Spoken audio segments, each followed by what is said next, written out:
අපි මේ යන්නේ දවස් 3-4ක් කැලේ නතර වෙන්න නිසා මාළු ටිකක් ගන්න හලාවත ලෙල්ලමට ආවා. හලාවත කියන්නේ දීවර කර්මාන්තයට බොහොම ප්‍රසිද්ධ ප්‍රදේශයක්. දීවර බෝට් වලින් රැගෙන එන විවිධ වර්ගයේ මාළු වර්ග මෙතනින් මිලදී ගන්න පුළුවන්. දවසේ මාළු වගේම බෞද්ධ යාත්‍රාවලින් අල්ලගෙන එන කෙලවල්ල කොප්පරු වගේ ලොකු මාළුත් මෙතන විකුණන්න තියෙනවා. මාලින්දත් නිවාඩුවට ඕස්ට්‍රේලියාවේ ඉඳලා ආවා. අපි කට්ටිය මේ යන්නේ විල්පත්තුවට. ඔබට මේ චාරිකාවේදී විල්පත්තුවේ බොහෝම උත්සාහවන්ත අම්මා කෙනෙක් වන කුරුටු පණ්ඩි කොටි අම්මගේ දර්ශනත් ඔබට දැක ගන්න පුළුවන්. ඒ වගේම තවත් සතුන්ගේ දුර්ලභ දර්ශන අපි ඔබට පෙන්වන්නම්. මේ වැඩසටහන ඉවරනකම් බලලා ඔබේ අදහස් අපිට කියන්න. එහෙනම් අපිව සබ්ස්ක්‍රයිබ් කරගෙනම ඉදිරියට යමු.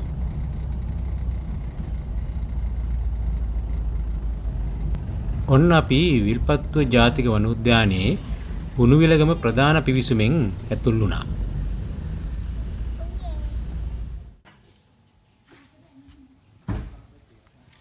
මේ තියෙන්නේ ප්‍රධාන කාර්යාලය. මෙතනින් තමයි ප්‍රවේශ පත්‍ර සහ අනිකුත් කටයුතු සිද්ධ වෙන්නේ. ඔයාලා ටික නම් පාර්කයට ඇතුල් වෙන්න බොහොම නොයවිසිල්ලෙන් ඉන්නේ. අපිටත් එහෙම තමයි.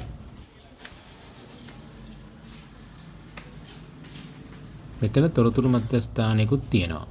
මෙතනින් ඔබට උද්‍යානය පිළිබඳ විවිධ තොරතුරු ලබා ගන්න පුළුවන්. ඒ වගේම උද්‍යානයේ වෙසෙන වනසතුන් ගැනත් තොරතුරු මෙතනින් ඔබට ලබා ගත හැකියි.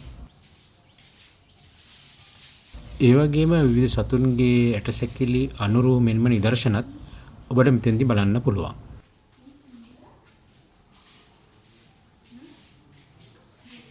ඔන්න එහෙනම් අපි හැමෝම ඇතුල් වෙන්න යනවා විල්පත්තු ජාතික වනෝද්‍යානයට.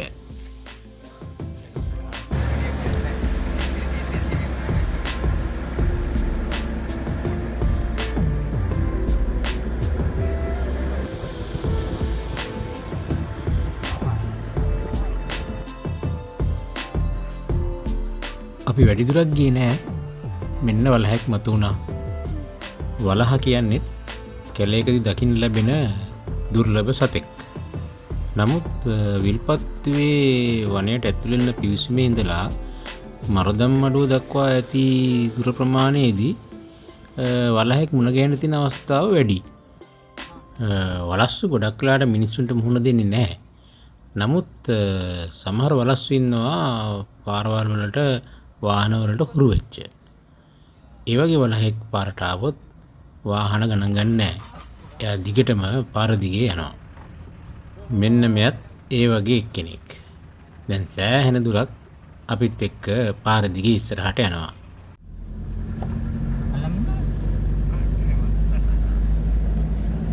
දවල්ටත් කෑම හදාගන්න තියෙන නිසා අපි කෙලින්ම බංගලාවට යන්න තීරණය කළා.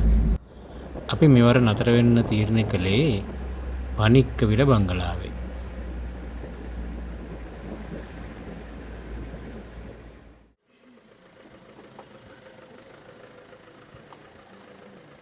ඔන්න අපිට අලියෙකුත් හම්බුණා. එයා මේ ලොකු වෙවක බැහැලා ඇදට වෙලා ඉන්නේ. අලියතුන් කොහොමත් වතුරට බොහොම කැමතියිනේ. විල්පත්තුවේ ඒගොල්ලන්ට බැහැලා ඉන්න ඕන තරම් විල්ලු තියෙනවා.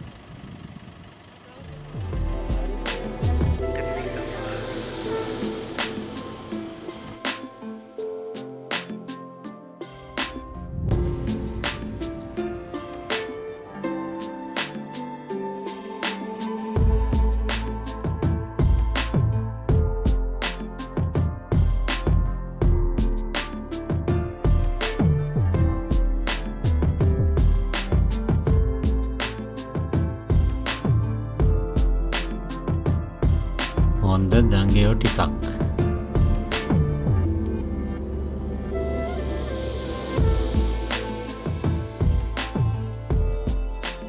මේ ඉන්නේ ක්‍රෙස්ටඩ් සර්පන්ට් ඊගල්. සිංහලෙන් කියන්නේ සර්ප රාජාලියා.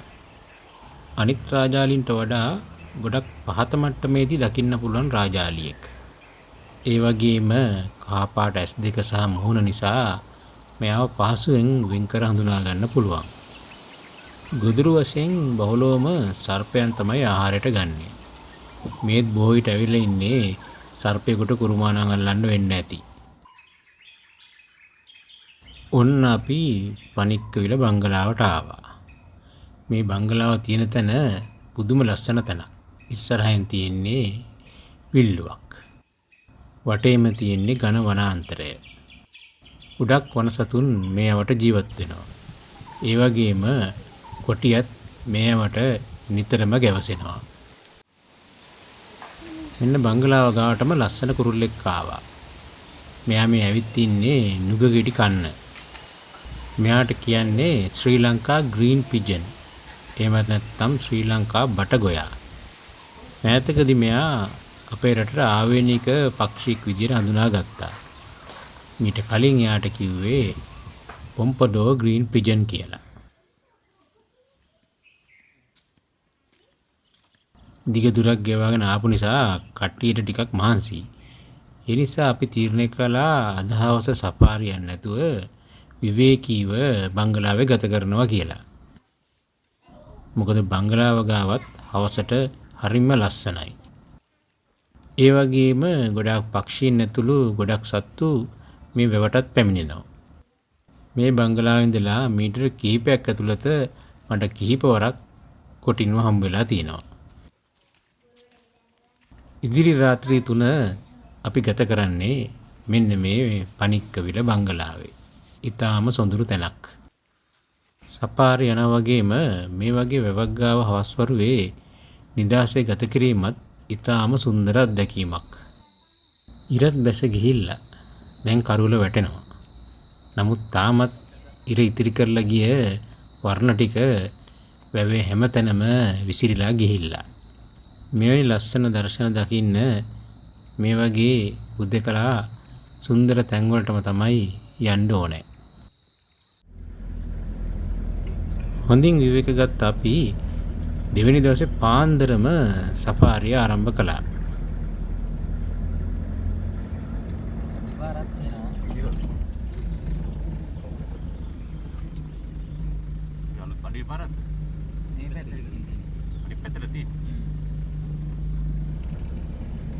ඔන්න වැඩි දුරක් යන්න ඉස්සෙල්ලා කොටියෙක් අඩි පාරක් හම්බුණා.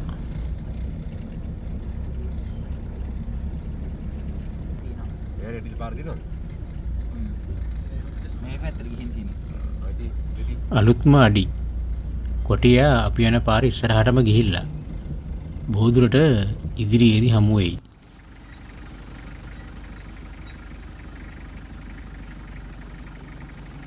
අපි හිතුව වගේම කොටියා ඉන්නවා එහා පැත්තේ වැලි කන්දේ.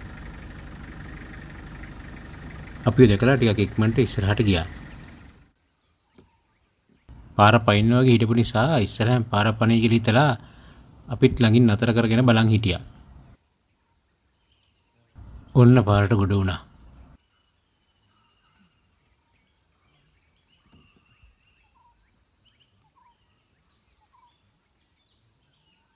හදිස්සි වෙලා එයාගේ ගමට බාධා කරන්නේ නැතුව අපි යාට නිදහසේ පාරෙන් අනිත් පැත්තට යන්න ඉඩ දුන්නා.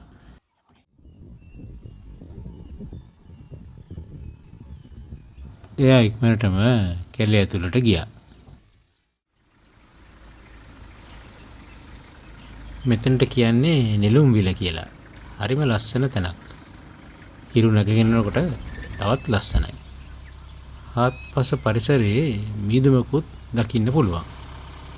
මේ මීදුමස්සේ පම්පඳුරු වස්සෙන් කොටියෙක් මතුවේද කියලාත් බැලුවා.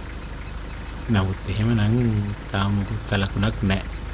හැම තැනින්ම කුරුල්ලන්ගේ නාදය ඇසෙනවා. මේක හරියට චිත්‍රයක් වගේ. මොළරු කොච්චර සුලභ වුවත් හිමිදිරි පාන්දර කහපාට ආලෝකයත් එක්ක නිල් පාට තටු වීදාගෙන ඉන්නකොට බලන්න හරිම ලස්සනයි.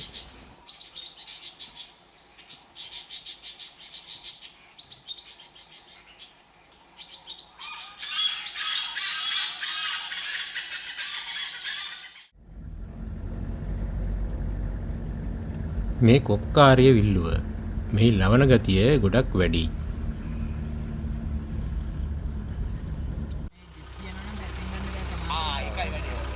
අපි වාහන දෙකෙන්ම කැරකිලා බැලුවා.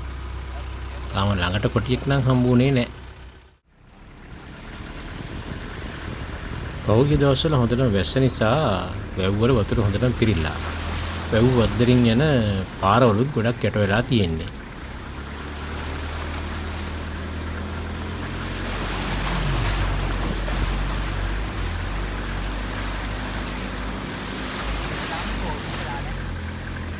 වැලි සහිත පසක් නිසා මඩ නැහැ. ඒ නිසා එරෙනව අඩුයි. නමුත් මේ දවස්වල කැලේ යන්න නම් ෆෝවිල් වාහන අත්‍යවශ්‍යයි.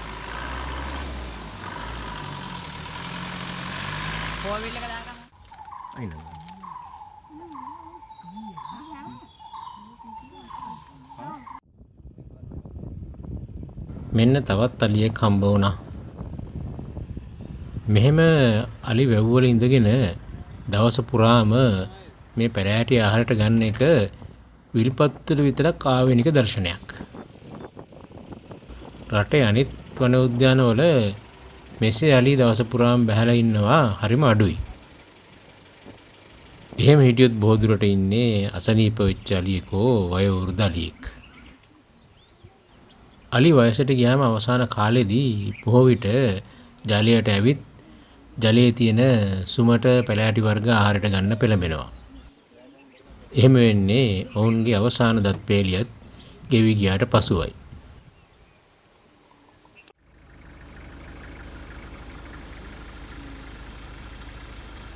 ඔය හැමතැනම විල්ලු වල වතුර පිරලා.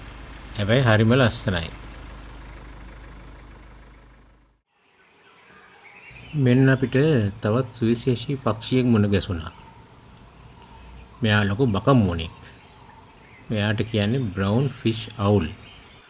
සිංහලෙන් යොදලා තියෙන්නේ බොර කෙවුල් බකමුණ කියලා. එහෙමත් නැත්නම් දුඹුරු මාළු බකමුණ කියලාත් කියනවා. ලංකාවේදී හමු වෙන ලොකුම බකමුණු වර්ග වලින් එක් වර්ගයක් තමයි මේ. ඔන්න අපි හවස් වරුවේ ගමන පටන් ගත්තා. දැන් හැමෝටම උමනා වෙලා තියෙන්නේ ළඟට හොඳ ලස්සන කොටියෙක් දැක ගන්න තමයි. මාලින්දත් බොහොම නොවිසිරිමත් කමින් ඉන්නේ.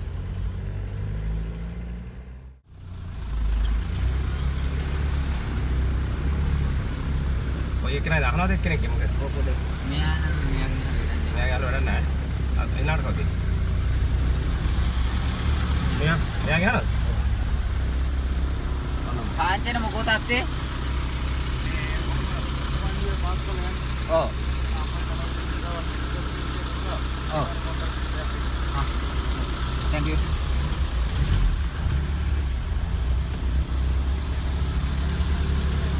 හරි යනවා. කුරුටු පණ්ඩේ ඔන්න අපිට සුබ පණිඩියක් ලැබුණා. කුරුටු පණ්ඩි අම්මයි පැටවු දෙන්න ඉන්නවලු මුවෙක්ගේ ගොඩක් කකා. අයිනේ මයින් ඉන්නේ. අයිනේ මොකද? ආයෙම තමක්.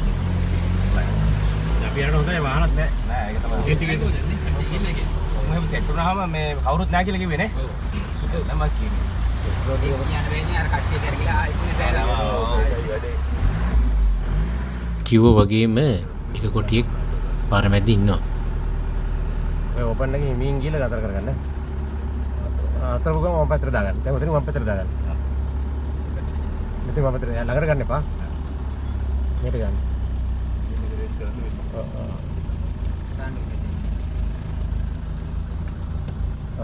දැන් පොඩ්ඩක් මේ පැත්ත කපන්න. මොකටද? මේ පැත්ත කපන්න ඕන. සත්තුන්ගේ හැසිරීමට බාධාවක් නොවෙන්න අපි වාහනේ නිශ්චිත දුරකින් නතර කරගත්තා. මේ පාර මැද්දේ ඉන්නේ කුරුටු පණ්ඩි අම්මා. පැටවු දෙන්නත් කොහේ හරි තැනක මේ ළඟින්ම ඇති.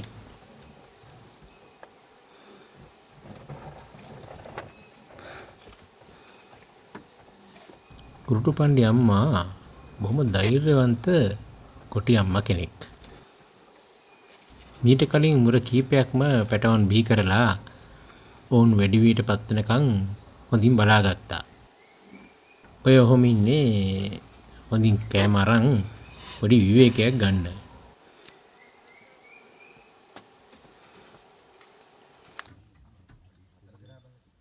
හැමෝටම බොහොම සතුටුයි. හොඳ පින්තූර ටිකක් ගන්න කුරුටුපන්ඩි අම්මා අපිට හොඳ අවස්ථාවක් දුන්නා. පැටව දෙන්නත් දැන් ටිකක් ලොකු නිසා එයා බොහොම නිදහසෙන් ඔය ඉන්නේ. පැටව දෙන්නත් කෑම කාලා මේ අවටම ඇති. තා පොඩ්ඩකින් අම්මා ගාවට අනිවාර්යයෙන්ම එන්න ඕනේ. කොටි පැටව අම්මා සමග අවුරුද්දකට වඩා වැඩි කාලයක් ජීවත් වෙනවා. ඒගොල්ලෝ ඒ කාලය තුල සතුන් දඩයම් කරන හැටි, ආරක්ෂා වෙන හැටි, නාතින ස්ථාන හොයාගෙන හැටි වගේ විවිධ දේවල් ගෙන ගන්නවා.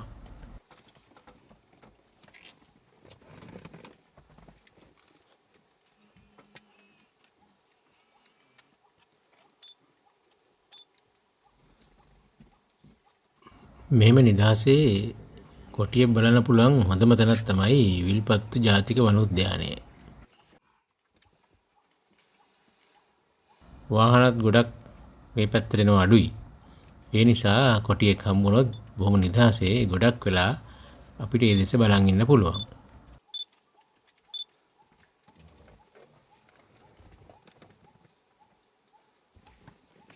ඔය බලන්නේ අනිත් පැටව එනවද කොහෙද? ඔන්න එක පැටියෙක් අම්මා ගාවට ආවා. අම්මත් බොහොම සතුටුයි පැටි ආපෙක් ගැන. ඒක එයා හැසිරෙන විදියෙන් පේනවා. ලෝකයේම වඳවීමේ තරජන ලක් වෙලා තියෙන කොටියාව බොහොම පහසුවෙන් බලා ගන්න පුළුවන් රටක් තමයි ශ්‍රී ලංකාව. යාල, විල්පත්තුව, කුමන, හෝටන් තැන්න වගේ වනෝද්‍යානවල කොටි බහුලව දැක ගන්න පුළුවන්. කොටින් කියන්නේ තමන්ටම අයිති බල ප්‍රදේශයක්. එහෙමත් නැත්නම් ටෙරිටරි එකක් තුළ ජීවත් වෙන සත්තු විශේෂයක්. ඔවුන් මේ ටෙරිටරි එක රැක ගන්න ගොඩක් වෙහෙසෙනවා. එවැනි අවස්ථාවල තමයි ගොඩක් වෙලාවට අනිත් කොටි සමග සටනට පෙළඹෙන්නේ. ගොඩක් වෙලාවට මේ ප්‍රදේශයේ ඉන්න වෙනත් පිරිමි කොටි මෙවැනි පැටව හම්බුනොත් මරා දානවා. මොකද උන් අතර ලොකු තරංගයක් තියෙනවා තමන්ගේ ටෙරිටරි එක රැක ගන්න. මේ සත්තු ලොකු වුණොත් ඔවුන්ට තරජනෙක් වෙයි කියලා ඔවුන් හිතනවා. ඉතින් මේ කොටියම්මලා ලොකු සටනක් දෙනවා මේ පැටව ටික ලොකු කරගෙන ආරක්ෂා කරගන්න. නෙළුමර පැත්තෙන් එනවා. ඔව් පිටිපස්සෙන් එනවා. ඔන්න අම්මා ළඟ හිටපු කොටි පැටියක් තැලේ පැත්තට ගියා. බොහෝ විට අනිත් පැටව ගාවට වෙන්න ඇති. ඔන්න වඳුරෝ මේ පැටියව දකින්න ඇති. ඒක තමයි මේ කලබලලා එලාම් කෝල් එක මේ දෙන්නේ. ග්‍රේලංග එහෙමත් නැත්නම් අලු වඳුරගේ එලාම් කෝල් එක. ඒ කියන්නේ අනුතුරු සංඥාව තමයි ඔබට මේ ඇහෙන්නේ. බොහෝ විට කොටියෙක් වගේ විලෝපිතෙක් දැක්කම තමයි ඒ ශබ්දය උන් පිට කරන්නේ. කොටියම්මත් බොහොම අවධානයෙන් ඒ ගැන අහගෙන ඉන්නවා. මේ වඳුර කෑ ගහන්නේ එයාව දැකලාද? එහෙමත් නැත්නම් එයාගේ පැටව දැකලාද? එහෙමත් නැත්නම් මේ පැත්තට එන වෙනත් කොටියෙක් දැකලාද කියලා එයා කල්පනාවෙන් ඇති. මේ කුරුටුපන්ඩි අම්මා වගේ පැටවන් බිහි කරලා හොඳින් හදා වඩාගෙන ශක්තිමත් ඥාන ඉදිරියට යන සලස්වන මේ ගැහැණු සත්තු කොටින්ගේ පැවැත්මට ලොකු සාධකයක්. නමුත් මේ ජාතික වනෝද්‍යාන වලින් පිටත ජීවත් වෙන කොටින්ගේ වර්තමාන තත්ත්වය නම් හරිම ඛේදජනකයි. ඔන්න අම්මටත් පාර හිටිය ඇති වුණා. එයත් කැලිය ඇතුළට යනවා. හෙට උදෙන්ම આવොත් අනිවාර්යයෙන්ම තුන්දෙනාම දැක් ගන්න පුළුවන් වෙයි. මේ විල්ලුවට තමයි කුරුටුපන්ඩි විල්ලුව කියන්නේ. මේ තමයි කුරුටුපන්ඩි අම්මගේ බල ප්‍රදේශය. අපේ 3 වෙනි සහ 4 වෙනි දිනවල දැකපු සුවිශේෂ දේවල් ඊළඟ වැඩසටහනින් ඔබට පෙන්වන්නම්. ඔගොල්ලෝ දෙන්නයි දැක්කේ? තුන්වෙනි එක දැක්කේ නැද්ද? තුන්වෙනි එක ආවේ නැති හින්දා දැක්කේ නැහැ. ඒකට මම වැරදි පිළිගන්නවා. අපි ටාගට් කරන් ගියේ ලෙපර්ඩ්ස් අක්ක කිව්වා හරි මෙන්න අපි ටාගට් කරගෙන ගියේ මේ ලෙපර්ඩ්ස් ඒක සීන් තමයි ගිහිල්ලා අයියෝ. අති කොහොමද පබි? එපත් සතුටුයි. සතුටේද? ඇයි? මොකද කියන්නේ තුලා? මම වැටියයි. මොකද කියන්නේ? ඉතින් මුකුත් දකින්න නැතුව දැන් මේක දැක්ක සතුටුයි. මේක දැක්කා. හරි මොකද කියන්නේ? The same. පොඩ්ඩන්ට හරිම සතුටුයි. ඒගොල්ලෝ පැය කිහිපයක් ඇති වෙන්න කොටි දිහා බලන් හිටියා. මේ දරුවන් සබාධාමට සතුන්ට ආදරය වෙන එක ගැන අපිට තියෙන්නේ ලොකු සතුටක්. හෙට දිනෙත් උදෙන්ම අපිට කුරුටුපන්ඩි අම්මයි පැටව ටිකයි බලන්න යන්න තියෙනවා. ඉදිරි වැඩසටහනකින් අපි මේ සුවිශේෂී දර්ශන ඔබට පෙන්වන්නම්. ඒක බලන්න අපිව subscribe කරලා දිගටම අපිත් එක්ක රැඳී සිටින්න. එහෙනම් නැවත හමු වෙමු. ඔබ සැමට ජයම වේවා.